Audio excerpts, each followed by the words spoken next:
ولكن في هنا نقطة مهمة جدًا لازم تاخد بالك منها، إن الconsumer behavior بيختلف من مجال للتاني ومن زمن للتاني ومن بلد للتانية حتى أو حتى منطقة للتانية، يعني في نفس المحافظة أو في نفس الدولة ممكن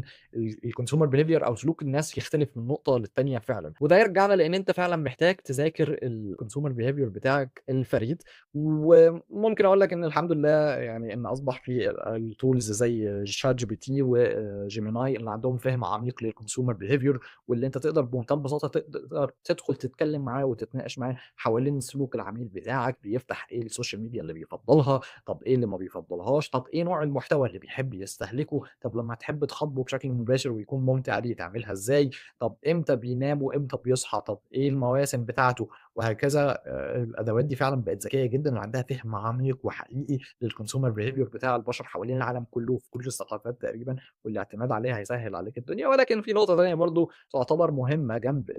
استخدام الذكاء الاصطناعي في القصة دي، ألا وهي إن أنت بمنتهى البساطة تكون عارف عميلك فعلًا على الأرض، تكون من الاحتكاك بيه تبقى فاهم هو بيفكّر إزاي وإيه سلوكياته وإيه اللي بيحب يعمله.